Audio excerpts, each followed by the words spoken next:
So yeah, so when he said that, I got kind of pissed off. I'm like, why would they run back and tell you something? They didn't even see no man in my house. They didn't hear nothing, but they already running around saying, now I got another dude in the house. I'm sorry, I'm not like your other baby mamas. Once I leave, like, I don't automatically have somebody else in my bed or talking to. Yeah, I may jump on a dating website, but that's just to have somebody other than whoever I'm talking to just to talk to. But when they did it, I was like, oh, here we go with the drama. So he was saying, I need to stop acting so childish. I need to let him see his children. Just going. I'm like, okay, giving him dry texts, not even paying attention to him. And my birthday is coming up soon. And like I said, a lot of times, like I didn't really see because I had so many times where I was suicidal and stuff like that. I and especially when I start getting into the spiritual side of a lot of stuff, and I was watching like a lot of stuff on YouTube about because I couldn't afford to go to a therapist, and then again like with DCF constantly being called on me, I didn't want my children being taken away from me because I mean everybody gets down, everybody get into depression, but it's not like when I got into depression, I couldn't pull myself out. And I know there's people that get into depression and they can't pull themselves out.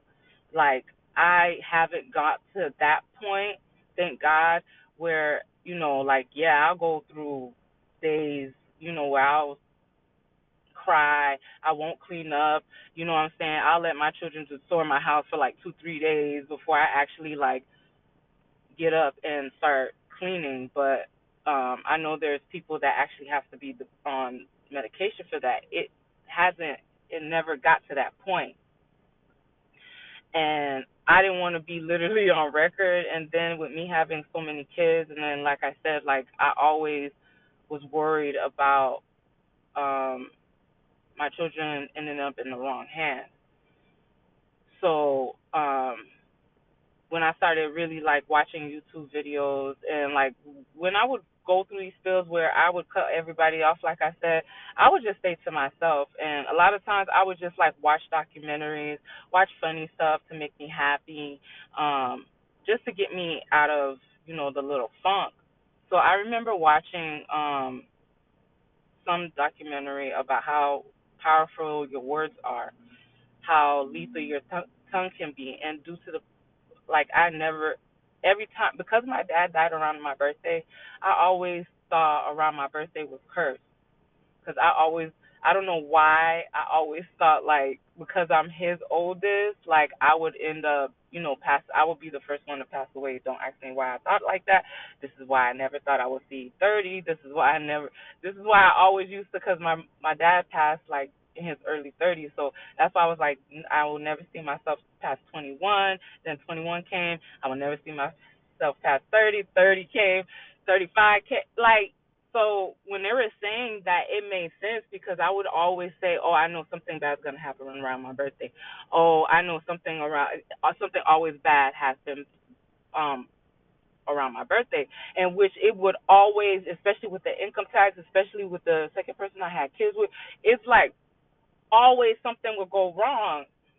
So I remember when they were saying you need to start speaking positivity in your life. Stop. You're basically cursing yourself every time you like say something bad is going to happen. You're putting it out into the universe that you're manifesting something bad to happen. So because I was now like in a good place and like I never tried to do anything for my birthday. It was always about my kids' birthday. Like to the point like none of my kids really know when my birthday is cuz I always celebrate theirs like when mine's come, and because I'm not into sweets. I know it's hard to believe, especially when you see pictures of me when I was bigger. I'm not a I don't like sweets like that. Cake, cupcakes. The only thing I used to indulge in was chocolate. But I was never a sweet person, so when my birthday came around, I really didn't celebrate it. So I was like, since I'm in a good place where I can start celebrating, I decided let me just, take a trip to Orlando. I was gonna go by myself and just kind of like explore the city, do stuff for myself. And I kept finding like deals on Groupon. So I already had talked. to Jolene about like having my the last four go up there, just to spend the weekend while I go, do my thing on my birthday for the weekend of my birthday because I work on my birthday. I won't take off. I'll just do something on the weekend. So I was like, let me just do something for the first time for myself on my birthday. So I'm already planning, got the resort booked, everything like that. So mind you, the second person I had children with, from that time, like we kept talking off and on, but it started to get where we were back on good terms. So he was like, well, your birthday's coming up. I'm like, yeah. He's like, what you doing? I said, I'm going out of town. I already got a balloon booked, all that stuff. He's like, let me come with you. I'm like, what about your girlfriend? He's like, I don't know why you keep calling her my girlfriend.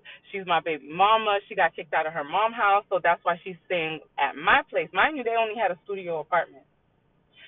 So I'm like, okay, whatever. But he just kept asking me. So I was like, okay, I already got the rental car booked or whatever. So when the day comes for the weekend of my birthday, he comes to my house, and then we go to Orlando. We had fun. I'm not gonna even lie. It was really, really nice. I'm not gonna even hold you. It was really nice. Like I kept thinking, like, damn, if we had the money back then to do stuff like this, maybe we would have kind of laughed, or maybe it wouldn't have been so violent. That's what it was going in my head because it was really a nice little vacation.